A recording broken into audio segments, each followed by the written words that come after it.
Bonjour à tous, j'espère que vous allez bien. Alors, on va poursuivre notre vidéo telle qu'on a commencé. Comme je vous l'ai dit lors de la présente vidéo, on essaie de faire un peu l'état des lieux, une sorte de vue globale de tout ce qui a été fait pendant l'année 2023 sur le plan de la santé publique dans plusieurs pays. Dans la présente vidéo, on évoquait les maladies qui ont été éliminées, qui ont été éradiquées dans plusieurs pays dans le monde, notamment dans les pays africains.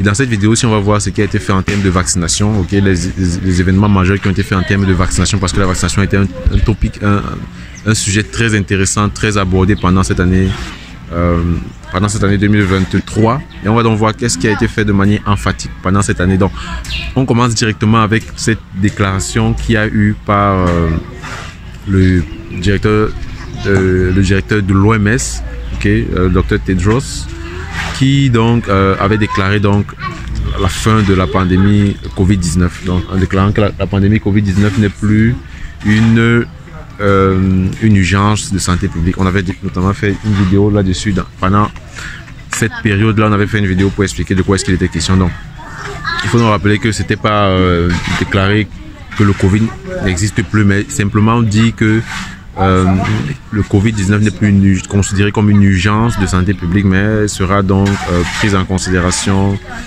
par les différents pays comme ça reste bien évidemment une menace, ok, ça reste une menace. Il faut donc les manager comme les autres maladies infectieuses, ok, mais elle ne sera plus considérée comme une urgence de santé publique. On avait fait une vidéo sur cette chaîne dans laquelle on expliquait notamment tous les éléments là-dessus. Donc, lorsqu'on parle donc de Covid, on va forcément parler de vaccination parce que l'OMS, à travers son directeur, a reconnu donc l'innovation de la vaccination par les chercheurs, par les développeurs.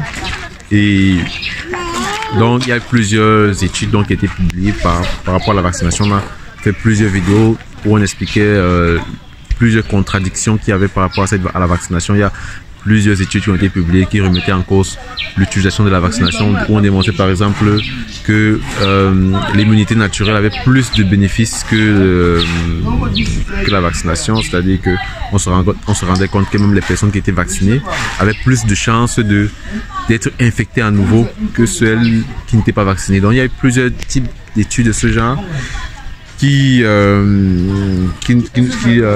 faisait en sorte qu'on s'interroge justement sur pourquoi est-ce qu'on a décidé d'utiliser la vaccination. Donc, c'était un point de questionnement par rapport à la vaccination, toutes ces études-là qui pilulent et qui montrent à quel point est-ce que on ne devrait pas considérer la vaccination pendant la pandémie de Covid-19 comme une priorité. Okay. Et là, on parle notamment de la vaccination Covid-19, on ne parle pas des autres vaccinations. Donc voilà un peu quelques questionnements qu'on a eu pendant cette année 2023 en ce qui concerne la vaccination contre la Covid-19. Donc, il y a donc eu également d'autres thématiques par rapport à la vaccination, notamment la vaccination contre le nouveau vaccin contre le paludisme qui a été donc annoncé par l'OMS. Okay, la recommandation pour l'utilisation de nouveaux vaccins pour la prévention du paludisme. Et donc ça c'était un point important pour la lutte contre le paludisme, notamment en Afrique, dans laquelle le taux de paludisme est beaucoup plus élevé que dans les autres pays. Donc également il y a eu le nouveau vaccin contre la dengue qui a été recommandé pour son introduction, notamment dans les contextes où on a un poids de la maladie beaucoup plus élevé, un taux de morbidité beaucoup plus élevé. Il y a donc ce nouveau vaccin contre la dengue qui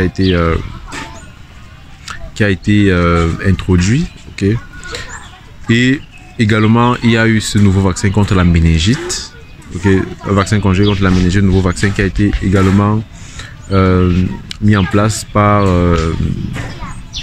l'OMS. Le vaccin s'appelle MEN5CV, okay, qui a donc la possibilité d'accélérer la lutte contre la méningite qui sévit beaucoup dans les pays africains. Donc ça c'est en ce qui concerne la dengue, le paludisme. Et maintenant en ce qui concerne le cancer cervical qui menace beaucoup les femmes, il y a eu notamment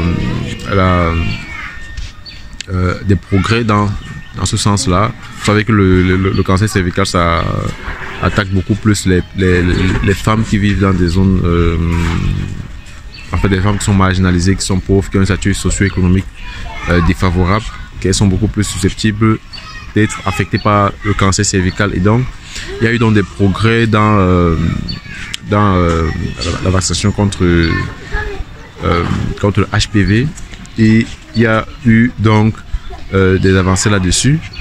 Et c'est intéressant parce qu'on sait que c'est une maladie qui ne sévit pas seulement en Afrique, par exemple au Nigeria, mais sévit également dans d'autres pays comme le Bangladesh, l'Indonésie et autres.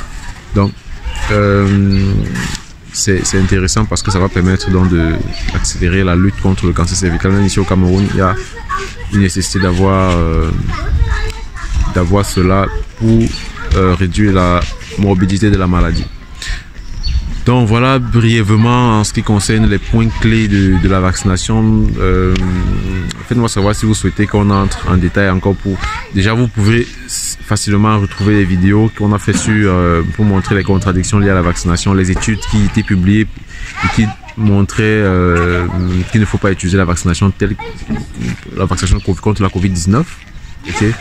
Vous pouvez vérifier, rechercher ces vidéos sur la chaîne dans lesquelles on présente de manière beaucoup plus détaillée ce que ces études-là évoquent.